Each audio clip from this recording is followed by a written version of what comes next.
Hello and welcome to episode 8 of Borderline Genius. I am one of your hosts, Anthony Pagnato, Vice President of Sales and Global Marketing at Mohawk Global, an all-around global trade aficionado. I'm joined today, as always, by my good friend and colleague, Kenton Grimes, and a super secret surprise that we're revealing now, a special guest. Kenton, would you like to reintroduce yourself? So my name's Kenton Grimes, licensed customs broker and borderline genius, as the title designates. And as Anthony said, our special guest, Christopher Lindstrand. Take the floor, my friend, an actual genius with us today. Well, certainly excited to be surrounded by you folk today and appreciate the invite to be on. My name is Chris Lindstrand. I'm the Vice President of International Transportation here at Mohawk Global. My focus is mainly on the ocean and the air freight industry, transporting the goods all around the world. So happy to be here and happy to be discussing with you gentlemen today. We're thrilled to have you, Chris. And, I will say we have been talking about getting instead of the Borderline Genius logo, for folks like Chris, we're going to get an actual Genius logo or something else to point out that while Kent and I are suspect, people like Chris are the real deal, and you should be listening to him. And we've been talking a lot about tariffs because obviously tariffs have been a big part of the news if you're involved in trade in the United States or globally for that matter. And we will continue, obviously, to bring you news and updates on what's going on there. But we wanted to bring in Chris Lindstrand, an expert on his transportation knowledge, to kind of talk about what's going on there. It's been an interesting year and certainly some interesting things going on. So we look forward to having him. And Chris has also got a deep background in customs brokerage, too. He didn't admit it in his introduction. He likes to shy away from it. So you may just hear him chime in on the tariff conversation as well. And as always, I'll say it before we start here, it's been a crazy time. Don't forget to hug your entry writer. It's been a weird world out there. It's been a lot of work, very stressful. So thank you so much for listening. Ken, let's get started. I'm gonna send the first one over to you. And say, let's get an update. We've talked a lot about what's been going on. We've talked about hypotheticals. We're starting to see some deals come in, and we can talk about the word deal later, but we've started to see some deals come through, and we're starting to understand what the tariff outlook may look like come August. That's fact. We have seen the August 1st announcement of the deals or of the rates. And if you are, looking for punishment, you can sign up for Truth Social like I did so you could read every one of those wonderful letters that went out. And we have a listing from Algeria down to Tunisia of the new rates that were sent out to each country. Just for some highlights, we've got Canada, our neighbors to the north, got hit with a friendly 35%. The European Union with another 30% hit. Then we move on down to other big hitting countries that our trade is pretty predominant with, such as Malaysia at 25% and Mexico 30%. And poor Myanmar got 40%. Feel bad for Myanmar. Do you really though? Do you really, I believe there's some positive in that, right? Yeah. The leader of Myanmar was so thrilled to receive the letter from President Trump because somebody actually acknowledged his governingship. So they recognized his political party and his oversight of Myanmar. He was thrilled to receive the letter. There's an article on CNN if you guys are interested. It's it's like that Jack Sparrow scene where the one guy from the British Navy says, "You're the worst pirate I've ever heard of," and he's like, "But you have heard of me." So I feel like that's Myanmar. Good news for the general leadership of Myanmar, and that 40% and a recognition of their existence. At least President Trump didn't make the mistake of that letter and call it Burma. He at least got it right. Fantastic. So then Korea is another one that's highlighted at 25% and Thailand at 36%. Some of these rates are better than what the initial reciprocal rate was, and some of them not so much. So it's interesting to see as these deals or so-called deals are announced, it's interesting to see what was negotiated and what failed to get negotiated to see where these numbers ended up landing. So we've got some reports, and actually President Trump on Truth Social himself announced a deal with Indonesia. So we don't yet know the full scope of the deal, other than he has announced Indonesia's tariff to be reduced from the 32% he gave them on July 7th, down to 19%. And supposedly we're going to have access to their agricultural market first time forever. So it's these deals, or these frameworks of deals, are starting to trickle in. We have seen the Vietnamese deal at 20%, but there's some strange language about a 40% rate for transshipments, which unfortunately there's the freight definition of a transshipment, and then there's me reading the tea leaves on him using the language transshipment, but then customs reissuing the informed compliance notice on that day on their website for country of origin markings and origin washing. So I think there's maybe some ambiguity in the understanding of transshipment. Is it simply the boat goes from one port to the next, picks up more freight, and then final destination? Or is it goods are sent to a country unassembled to be assembled and then white labeled with a new country of origin, even if it's not accurate, to save money? I think the general consensus is, I think the NCBFAA even came out and maybe in internal communications or such, or if it wasn't the NCBFAA, another industry organization came out and said this can't possibly mean transshipment in the way that we all know it. It has to be much more related to what you're talking about, right? Another reading just doesn't make sense, but we will see, I'm sure. Yeah, once the difficulty in these deals are we haven't seen them published yet. So while I think the framework exists, the only deal that we've actually seen was the executive order for the UK. So that, I guess, because it was published as an executive order, that's what we in the trade are all expecting of these other deals. We're expecting a similar announcement, so that the executive order is published and then a Federal Register or a customs messaging CMSS comes out highlighting the specific tariff code in Chapter 99 and that rate that was negotiated. So that's where I believe some of these deals are merely frameworks that have not finally gotten to that point of publication. And I think that's great. Chris, I'm curious as to your opinion too. We've all kind of talked about the meaning of a deal, right? I think I'm learning that the first rule of art of the deal is that you call it a deal even if it's not a deal, and people think it's a deal. There's nothing that we've seen signed, but that doesn't mean by any stretch of the imagination that we won't see this turned on August 1st, these announced rates. It certainly leaves the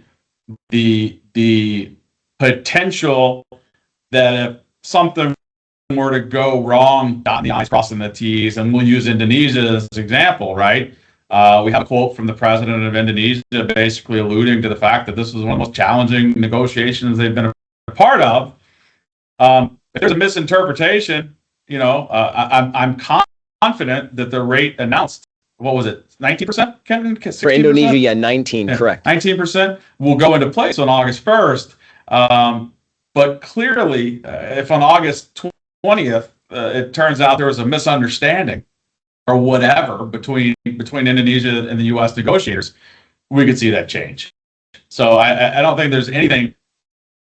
If we've learned anything, is that these tariff rates can be changed on the drop of a hat. There's some bureaucratic challenges regarding U.S. Customs, how that process actually takes place from an entry filing point of view and transmitting data to Customs, but that hasn't stopped the president and his administration in the past from making very quick decisions. So I don't think the fact that we haven't seen published deals or actual, documents really means anything. Do you? Any of you guys think that will prevent anything from actually happening August 1st? I don't see it preventing anything, no. I just think it becomes a bit of a burden to Customs to update the harmonized tariff code schedule correctly and quickly enough. And then, of course, those of us in the brokerage community are going to wait for our systems to update. And that's just unfortunate for the importers who are trying to map this out strategically. So going back to Indonesia, and thank you for your comment on that. I found a really interesting quote, and this, we try not to be overtly political. I think if you watched our show, you can tell that Kenton and I are a little bit more free trade oriented, maybe a lot a bit more free trade oriented.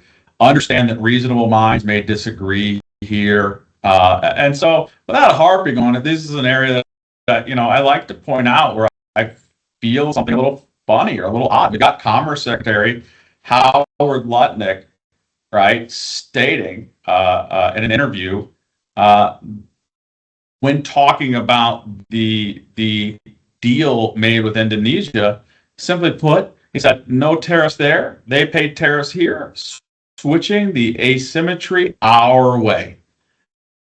And I think that's one of the challenges that I feel in my heart and mind. I don't know that we need to win against Indonesia. And I say that as someone recognizing that there's a lot of problems out there in the U.S. and that there are a lot of issues. There's a lot of people that need more meaningful jobs. And again, I want to go back to my comment that I think reasonable minds can disagree on this subject. But when I think about Indonesia and look up some statistics, right, a little under $4,000 of GDP per capita versus the U.S. at over $60,000 GDP per capita. If you're trying to look at a scoreboard and see who's been winning in the prior arrangement, I think it's fairly clear that the United States has been winning handily.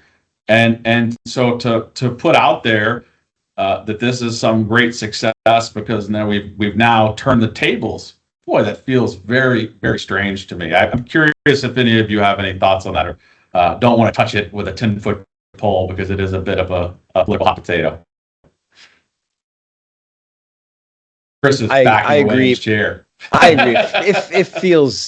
It feels wrong. I mean, I'm reminded of what Adam Smith said in The Wealth of Nations, something along the lines of, it's the maximum of every prudent household master to never attempt to make something at home that will cost him more than to buy.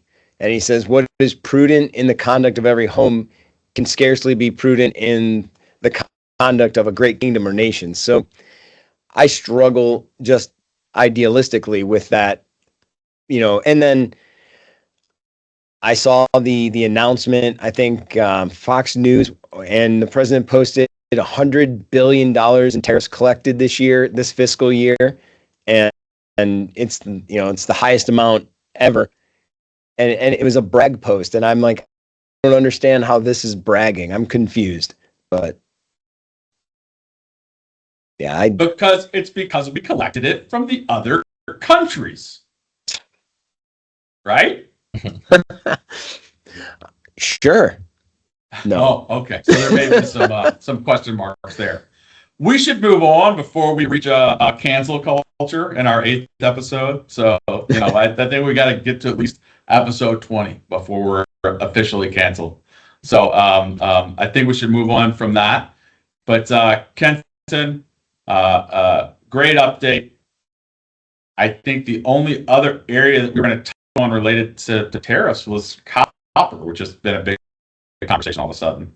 So copper was announced by the president August 1st, a 50% tariff matching that which we've seen from steel and aluminum.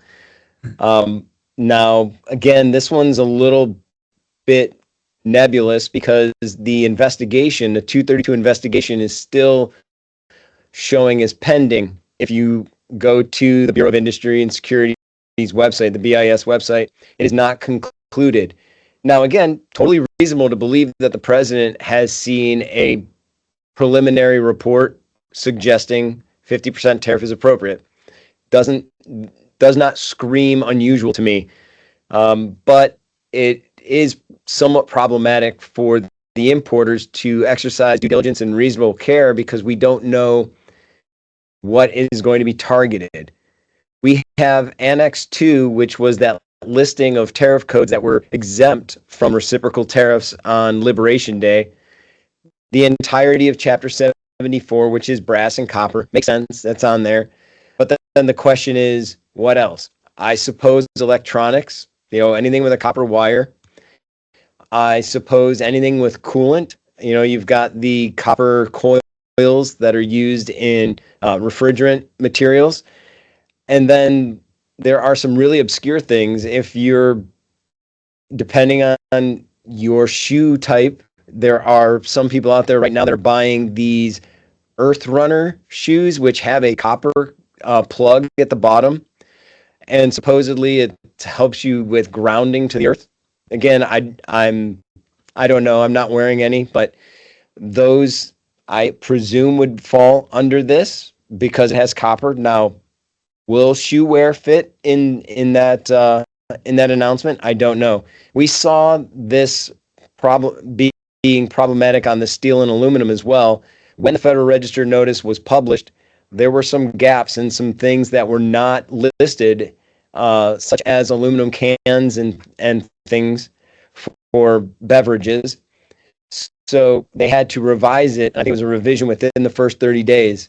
So I'm fearful is too strong a word, but I'm hesitant for my importing customers and the rest of the trade community to get ahead of this. So if you have something with copper in it, check your bill of materials. Now's the time to start looking at it and putting together some formulas.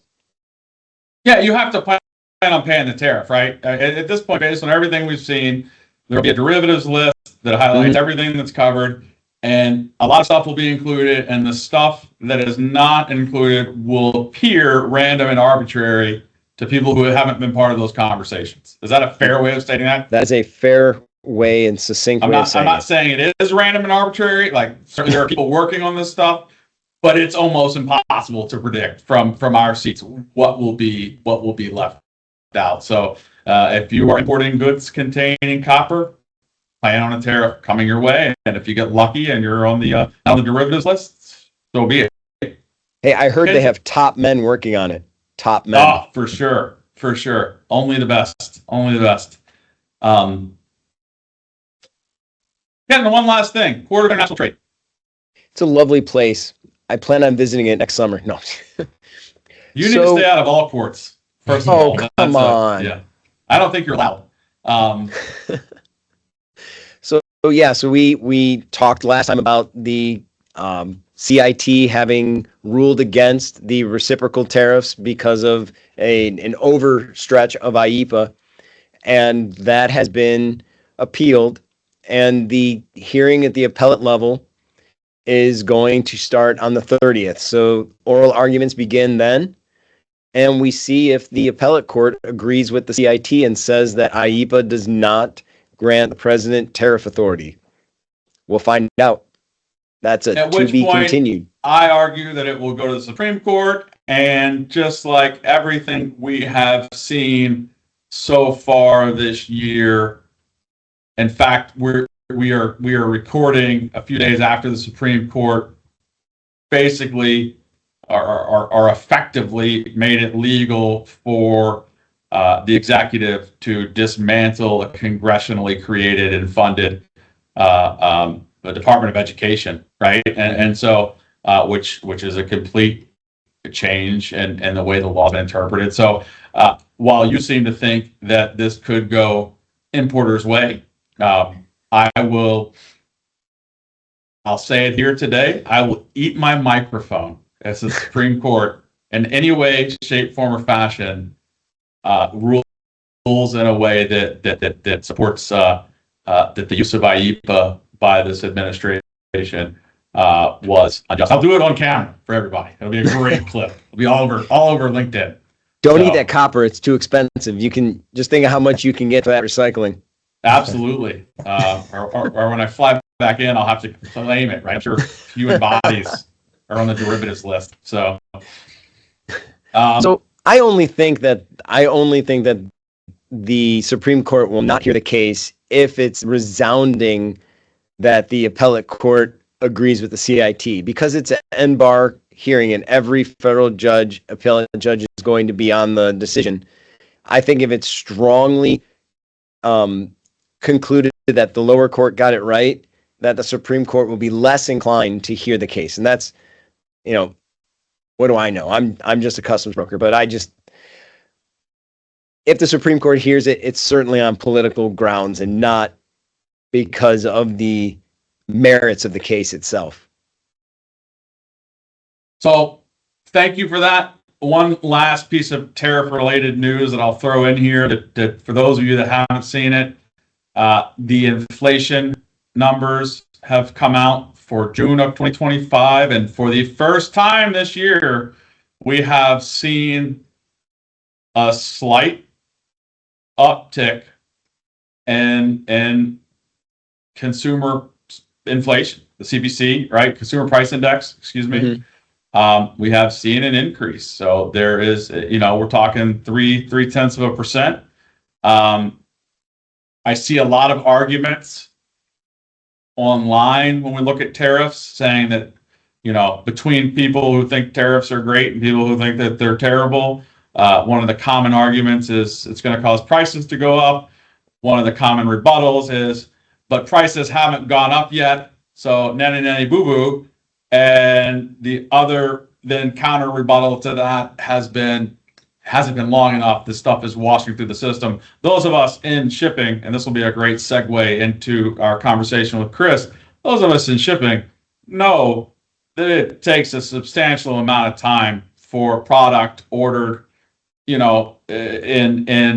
January or February to wash through the transportation, the entire transportation network, make it out, make it to retail shelves, have prices adjusted, have contracts renegotiated, things like that. So again, this is a minor tick, 0.3 point up in the consumer price index. Is it a sign of things to come, or is it a blip on the radar? I don't know. Anybody have any thoughts? I think that it's not necessarily a sign of things to come from the perspective of continuing to escalate, but I think we're going to see a new level set. So, you have these tariffs come in, they'll have an immediate impact upon washing through. So at that point in time, the cost of things will go up, and then we're going to hit a new plateau.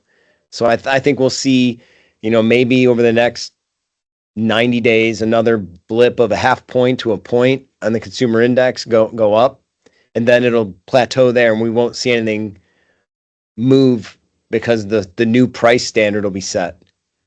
So I think it's, it doesn't seem to be something that will continue to perpetuate increases, but there will be an increase. We'll find out. And with that, thank you, Kenton. Let's have a conversation with Chris, who was resoundingly and frequently, and you were blamed for inflation. You personally, right? Mm-hmm. The ocean freight rates post-COVID were a key driver of inflation. I had people calling me every day saying, "What's Chris doing? He's driving inflation up." And I think it's fair to say that right now, any drivers of inflation probably aren't ocean freight related at the moment, right? We're not seeing the rates that we did, but we did just go through a unique situation that I'm hoping you can talk through with our audience, right? We saw a situation where shipping out of China stopped effectively, right? We saw pictures of empty ports, and then it was turned back on. Can you give us a little walkthrough of what's happened and where we are right now and I'll start with the Trans-Pacific shipping, trade lane, but can you give us a little insight as to what you saw and what you take out of the experience that we've gone in through? So, Sure. And I do believe that by some orders of magnitude, especially the original duties that came out in April, were quite significantly more than anything I'd ever experienced on the container rate market. You know, thinking back to some of the worst days of paying $25,000 to get a container from Shanghai to New York, and then looking at a duty bill of $120,000 on $100,000 worth of material. I won't say it makes it feel small what we experienced during COVID, but it certainly puts into perspective the price levers that came into play with the tariffs and the threat that still exists. And I think that dark cloud still hangs over anybody who's operating in the international community currently, whether it's reciprocals on our exports or more specifically what exact tariffs are going to be hit onto our imports.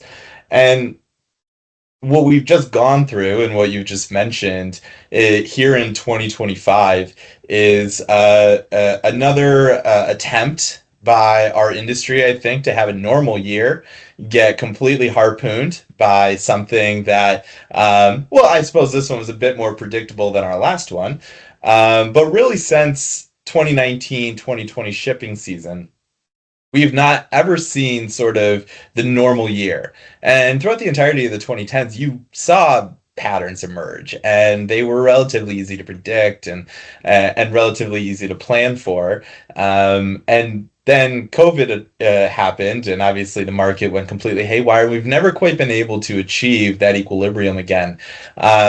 It appeared we were on our way to a fairly normal shipping season in the 2023-2024 shipping season, but then rockets started getting shot at vessels in the Red Sea, and that sent rates in a completely different ballpark. And why I bring that up is to give context to what we sort of experienced through the end of 2024 and into the early parts of 2025 that kind of led us to where we are now.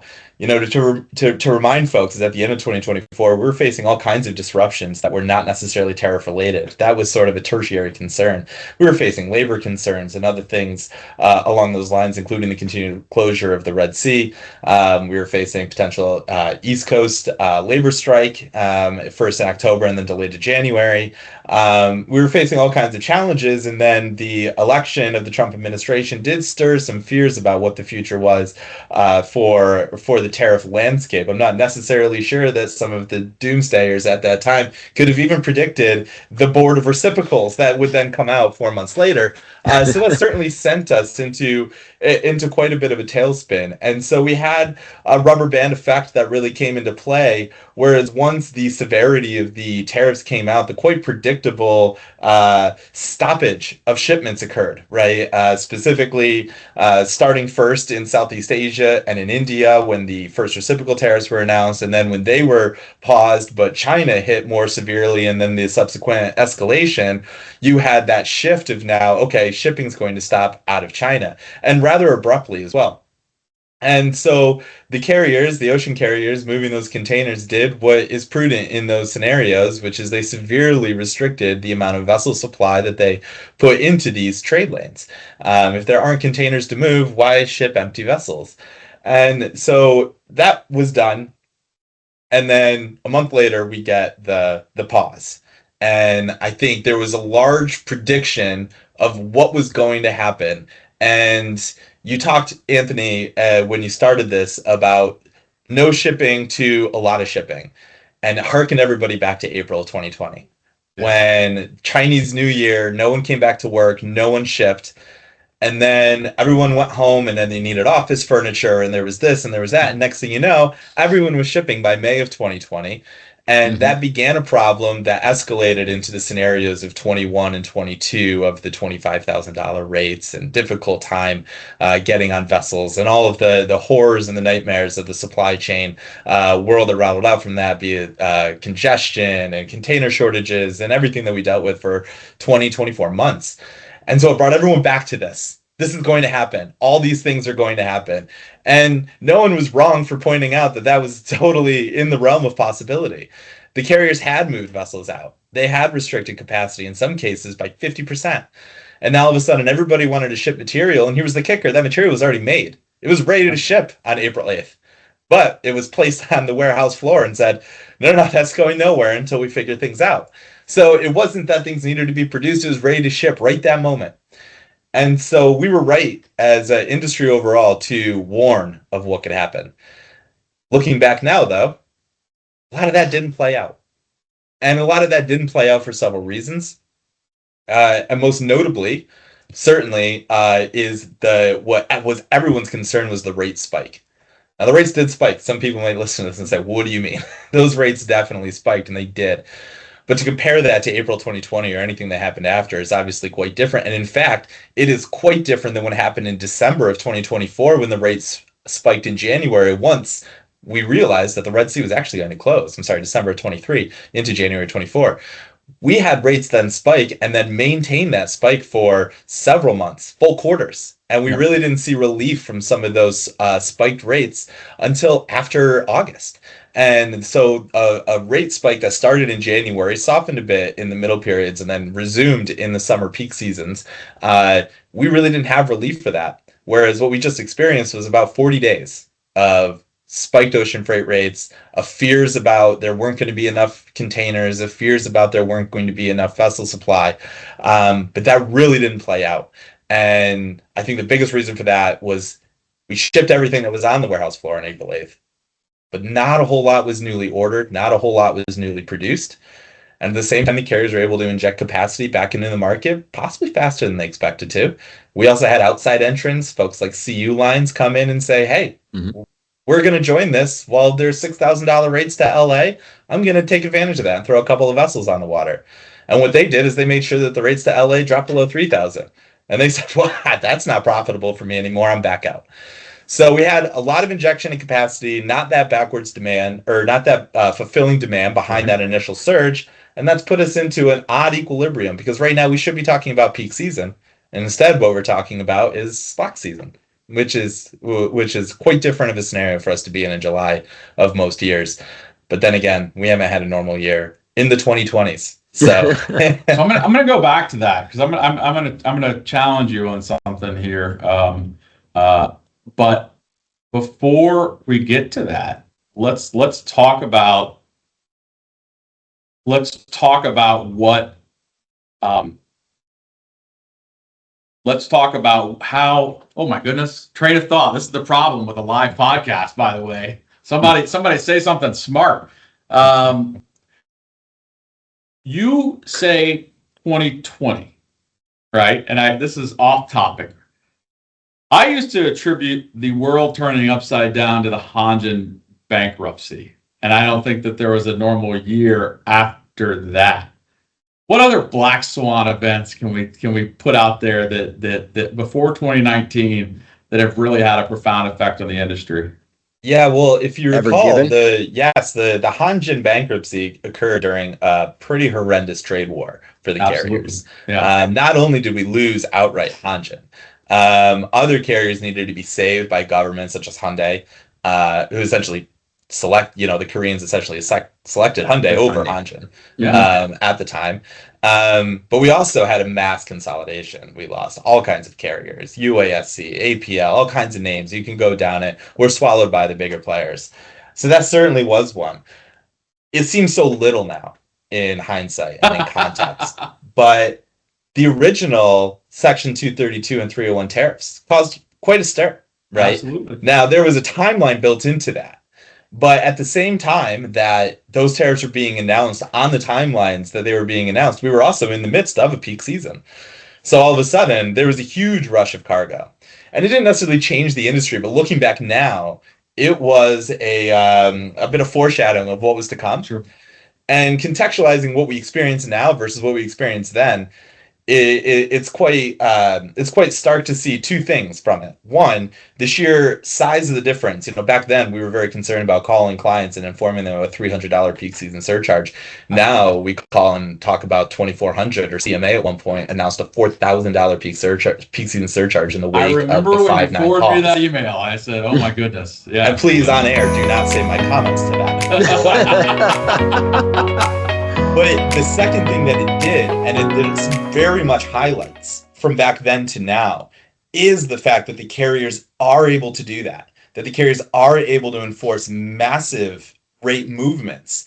And now you can call it collusion if you want. You can, for whatever reason, you can blame the consolidation of the industry. And I mean, all of these are relative factors, but there's no doubt at all now that peak season surcharges themselves, as they exist in a way that they never have before. Mm-hmm. They do not actually represent peak season anymore, and in fact just seem to be a new tool utilized to move contract rates in line with the spot market, which is not historically how they should be represented. But because all the carriers do them, there's nothing they can really do. And because they do comply with the loose definitions of how FMC requires these things to be communicated, there's nothing that can really be done to say that to really fight against this. So what we see now is quite clearly, compared to 2018, the control of the carriers in scenarios like this to be able to respond a lot faster. You look back to those $4,000 peak season surcharges. Why were they announced, and where do they go? Well, the truth is, when the Houthis started shooting rockets in the Red Sea, the carriers were under this 30-day obligation of a peak season. Per FMC requirements, they need to give a 30-day notice in order to implement them. So once they got around to realizing the Red Sea was going to close, they issued peak season surcharges that were 30 days away from being implemented. So what happened with these tariffs is they knew that the tariffs were coming around, so they preemptively announced the 30-day. Once they announce it, they can now make amendments, they can reduce it, they can do whatever they want. But they can put out $4,000 and then it can ultimately be $500. But as long as they announce it in time, they're much more ready to react and put it in place the moment that the tariffs came back. So some of these first peak season surcharges came out on April 15th and would just be delayed and delayed and delayed until the day that the tariffs were rescinded. And then it's okay, they're now in effect. They were much more responsive. So the carriers are getting much better at controlling these rates. And that's one thing that you can certainly notice from what happened in 2018 to what's happening now. And we'll watch that continue going forward. And going back to what I was thinking about when my brain shut off completely for a minute there, which was interesting.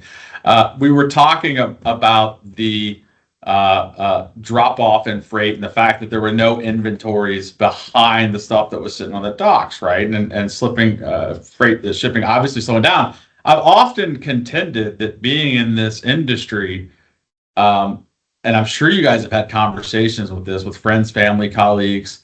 Being in this industry is a little bit like looking forward in time, right? As to what's happening and with the U.S. economy. And I've mentioned it a couple times on this podcast. There's a lot more. If you have comments or no comments, I'd love to hear them. But my contention continues to be that there's a lot more ailing with the U.S. economy outside of the tariff conversation, right? That's the conclusion I draw. Demand is not there, right? Demand is not there. We haven't seen the continuous orders, or at least I haven't. Chris, do you agree with that in any way?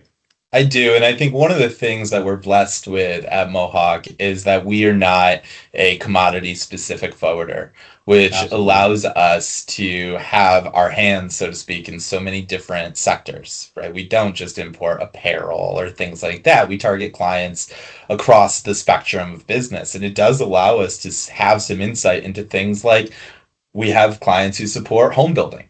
We have clients who support things that would be related to back to school. We have clients that would support, kitchen articles and things along those lines. So you really do get to see this. And typically, one of the nice things about that is if one industry slides, another is typically doing well, and it allows us to have a nice balance out. And I do agree that right now what we see is very few people reporting that their doors are being knocked out, that they're knocking it out of the park, which not to get economic, right? But that's the opposite of what we had in 2022, which is everyone Absolutely. Was calling us and telling us how great things were, right? Absolutely. And that was unsustainable. And obviously, I think that today's environment is unsustainable. But when you look at what people that we're speaking with are ordering, it's the essentials. It's what they know is going to move. There's very little excess going on. We also have to keep in mind that a lot of these companies did forward place inventories in preparation for the disruptions that we were potentially facing, including that East Coast strike and things like that, not just tariff related or preemptive Trump administration related, but there was a lot of forward pulled inventory as well. Whereas you have some non-fast moving product, that's probably sustained you a little bit more, which has then meant that you've ordered less and less of that because you don't want to carry that inventory because at this point in time, it's not worth it to pay the duties. So I think we are seeing a couple of different things going on, a overall general suppression of demand. We're also seeing maybe some of our importers not import things that maybe they otherwise would because it's not necessarily the priority or the fast moving or the high grossing product.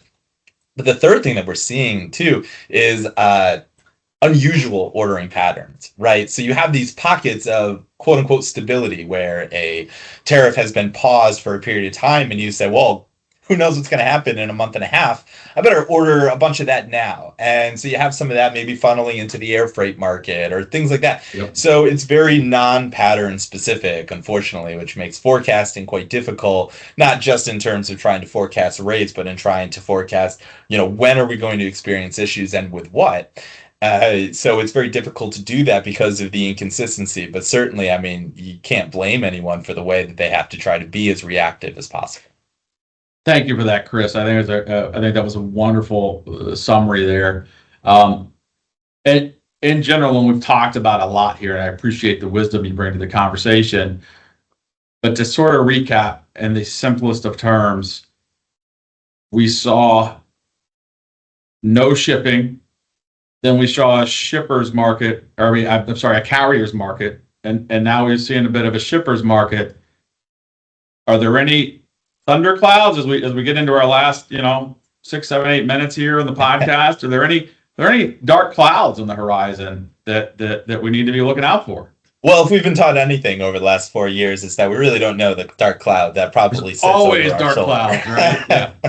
So there's the fear of the unknown, what we don't know and what could possibly come. But of the known and of what we're looking at right now, I think first off, if we look historically at the rate levels where they are now, we're not necessarily at a theoretical floor, right? So they are still elevated rates. And the one thing that I think continues to come up in conversation and has since December of 23 is the Red Sea. And I think as long as the Red Sea remains closed, the ultimate floor of where rates could go and the conversation of will the carriers just simply have too many ships on the water for the amount of containers that need to be moved, that gets continued to be pushed down the line. And the floor of those rates continues to be elevated because of all the extra nautical miles that need to be soaked up by the ships going around Africa instead of going through the Suez Canal. And on that front, there looks to be very little progress. There was some green shoots of hope in April where CMA had announced that specific service strings they were going to send back through the Red Sea. That was on the back of one of those famous deals where the Trump administration had announced that they had agreed to a ceasefire with the Houthis, and the ships, for the most part, were going to be safe to go along. And the Houthis, for their part, said, I'm not sure. Is that what we said? So there was a slow trickle of return to the Red Sea, and CMA led the way on that. But unfortunately, last week there was the tragic event of the seafarers who lost their lives in the attack on the Greek vessel.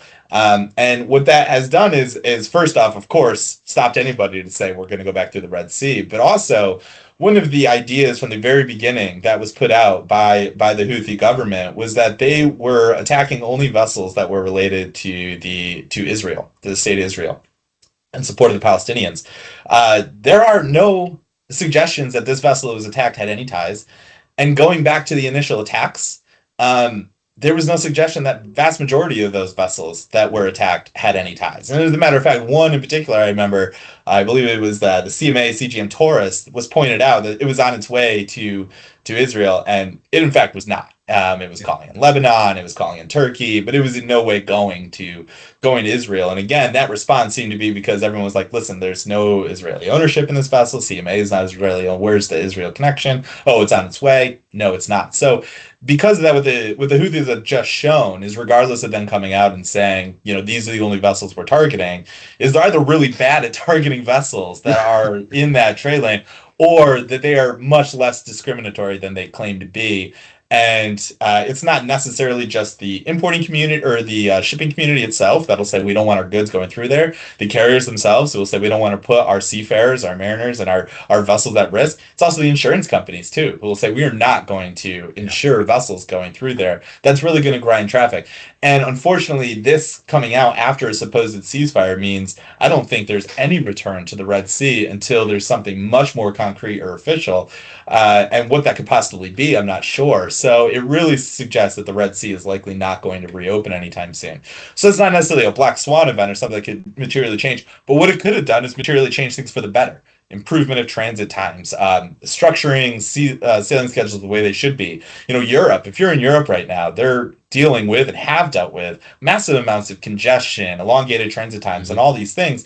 This was their relief valve. The reopening of the Red Sea and the Mediterranean route is very important to the European trade. And that not now taking place means that we're going to continue to live with that over everything else going on. So while it limits its effect directly on the U.S., it does have a grand effect on the entire international trade and global scale.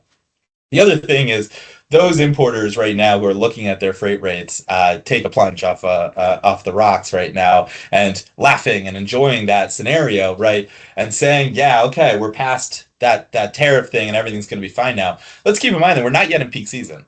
In fact, this is normally the start of peak season. So while I certainly don't think that we're going to be paying $10,000 to New York without some kind of shifting event going on, also, let's not work under the assumption that there's no way that rates could have a little bit of a rebound. Carriers will do what they'll always do in this scenario. We talked about all the capacity they flooded in. Well, what will they do if that was too much? They'll take some out. So they'll have some readjustment of that. And then also, peak season, Christmas still has to occur. I didn't get a note that my 4-year-old doesn't want any toys this year yet. So there's still going to have to be some purchases made. And because that, you're still going to have some peak season. Will it be smaller than historical because of everything going on? Probably. And as a matter of fact, we expected that before any of the tariff things started. But will it be smaller? Yes. But there still will be some. And so I don't think we're also entering a phase of pure rate plunging and it's a complete shipper's market right now. We still, August, September, and October are still typically the heaviest seasons. And so we're still yet to get those underway. So I don't think that means anybody should prepare for a doubling or a tripling in rates anytime soon. But the idea that we've been very happy with the reductions that we've seen, that could reverse and rebound in a way. And I think that's something we need to keep an eye on. Thank you, Chris. We have got to wind her up here. I will say it's been an absolute pleasure having you on. You are now the first guest that we've had, and also the first reason we're going to have to put a giant spoiler alert at the beginning of the podcast for your implications about Santa Claus and all of our children listeners out there. So I'm concerned about that. But again, thank you very much. It's been a pleasure. Kenton? Thank you, guys. Would you like to say anything on signing out? I appreciate Chris joining us. I appreciate the fact that, he's not the only one that his 4-year-old didn't give him a letter saying, I'm passing on Christmas this year. I think mine is adding to the list. Every day it's a new Spider-Man or new Transformer thing that he wants. So I'm feeling you, Chris. The tariffs are going to hit hard this year. The tariffs are going to hit hard. Let's hope not. Well, thank you, gentlemen. It's been a pleasure. Yeah, you guys have a great day, and we'll see everybody for episode 9 coming to your favorite podcast location soon. Next. Click subscribe. Yeah, thank you. Bye-bye.